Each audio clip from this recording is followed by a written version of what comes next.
ቤተሰቦቻችን እንዴት አላችሁ? አንድ ሳምንት ጠፍቼ ተመልሼ መጥቻለሁ ከረፍት በኋላ 100 ኤፒሶዶችን 100 ቪዲዮዎችን ከእናንተ ጋር አብረን አሳልፈናል።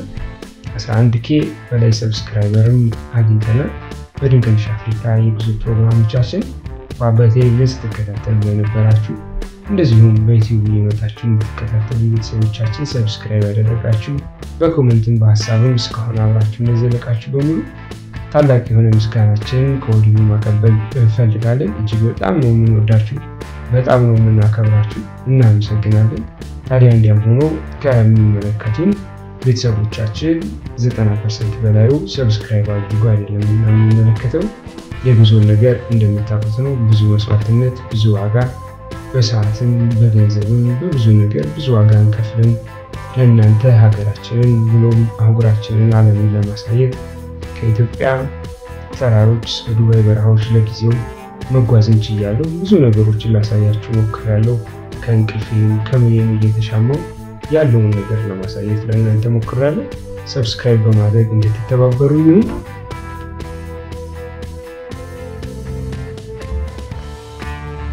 ዛሬ በኤሲ ቆጠቆጠው በመኝታ ቤቶች የተደረጀው በኪችን በመጠበቂያ ሴኩሪቲ ካሜራዎች እንደዚሁም እጅግ በጣም በሚያስደንቅ ሁኔታ የመሳሪያ መከላከያ ሁሉ እስካለው ቅንጡ የዓለማችን መቃብር ነው ማስጎብኛችሁ የሚሆን።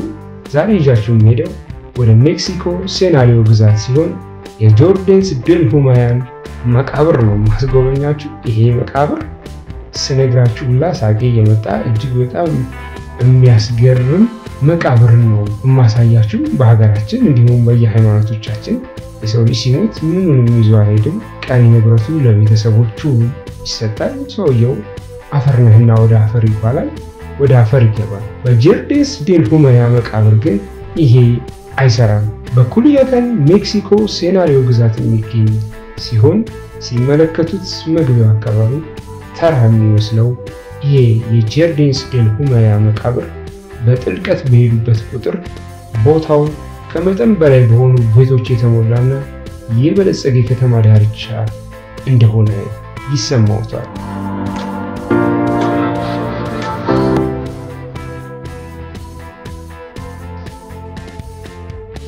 በሞት ጊዜ እንኳን ሰዎች ብዙ ጊዜ ወደ መቃብሮች መሄድን ይፈራሉ። አስፈሩ የሴናሪዮ ካቴር አባላት በሜክሲኮ ውስጥ በአማካይ የቤተሰቡ መኖሪያ ቤት የበለጠ ዋጋ የሚያስከፍሉ የተራቀቁ መቃብር ስፍራዎች አስማታውያን አኗኗራቸውን የሚያዩበት ጆርዳንስ ድል ሁማያ በአስደናቂ ቪላ ወይም ጸሎት ቤት መሰል መቃብሮች ከመላው ሜክሲኮ የመጡ ሰዎች አንዳንዴም ከውጭ የሚመጡ ሰዎች በአካል ለማየት ወደዚህ ስፍራ በመጓዝ ስፍራውን የጉብኝት ቦታ አድርገውታል። በምትሞቱበት ጊዜ ገንዘቦት እዚህ ጋር ሌላ ስራ ይሰራል። በምድር ላይ ካሉት በጣም አደገኛ ቦታዎች ተብሎ ሰዎች ከሚያስቧቸው አንዳንዶቹን ከሚያስጨንቋቸው ቦታዎች የመቃብር ስፍራዎች ሲሆኑ ነገር ግን መቃብርን አመለካከትን የቀየሩት በጆርዳንስ ድል ሁማያ መግቢያ አጠገብ ያለው የድሆች አማካኝ የሚመስሉ መቃብሮች ካለፉ በኋላ በመቃብር ውስጥ በቦታው የወጡ የሚመስሉ ብዙ የስነ ህንፃ ድንቆችን ይመለከታሉ።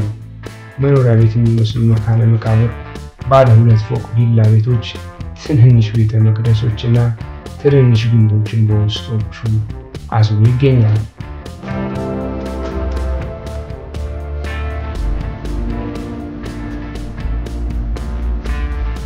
ይህ የሆነበት ምክንያት ሁሉም በውስጣቸው ያረፉትን ሰዎች ታላቅነት ለማሳየት የተገነቡ ናቸው። እነዚህ ቅንጡ መካነ መቃብሮች የሚያስደንቀው ውጫዊ ገጽታ ብቻ አይደለም።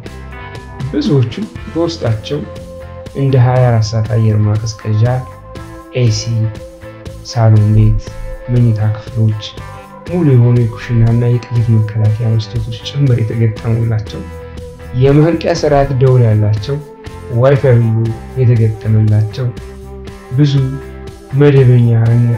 መደበኛ ዘመናዊ መገልገያዎች የተገጠሙላቸው ሆነው ይገኛሉ። ይህ የሆነበት ምክንያት ሁሉም የሚጎበኙት ቤተሰቦች ወደ ወዳጆቻቸው በቆይታቸው እንዲደሰቱ ከማሰብ አንፃር ነው። በሴናሪዮ የራስ ገዝ ዩኒቨርሲቲ ፍልስፍና ፕሮፌሰር የሆኑት ሁዋን ካርሎስ ኢያላ ስለ አስገራሚው የናርኮ መቃብር ሲናገሩ እነዚህ ውብ መካነ መቃብር ውስጥ እያንዳንዳቸው ዋጋ እስከ $390,000 ይደርሳል።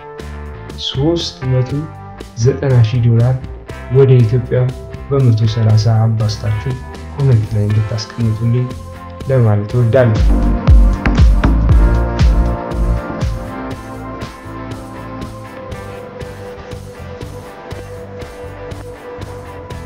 ነገር ግን ባለፈው ዓመት የወጣው ዴይሊ ሜል ገለጻ አንዳንዶቹ የበለጠ ዋጋ እንደሚያወጡ ይነገራል።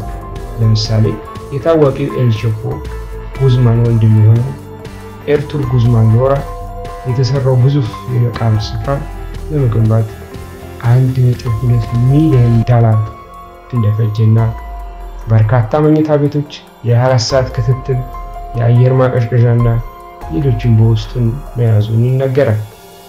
የአርቱር ቤልትራን ሊቫ መካነ መቃብር የሁሉም ያለቆች አለቃ አልፎም ሲመለከቱት ትንሽ ቤተ መንግስት ምሽግ ይመስላል።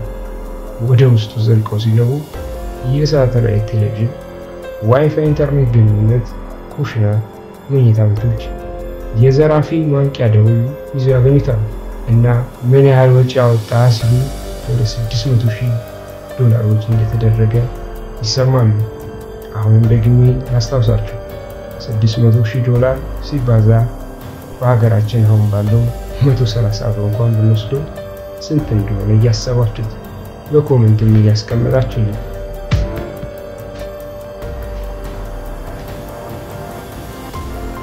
እነዚህ የተንቆጠቆጡ መቃብሮች የቋሚ ነዋሪዎቻቸው የተንደላቀቀ የአኗኗር ዘይቤ በድፍረት እያሞካሹ በመሆናቸው የሜክሲኮ ባለስልጣናት ወጣቶች በአደንዛዥ ዕፅ አዘዋዋሪዎች ዘንድ እንዳይቀላቀሉ ለማከላከል በእንደዚህ አይነት መዋቅሮች ላይ እገዳ ለመጣል እያሰቡ መሆናቸው ይነገራል።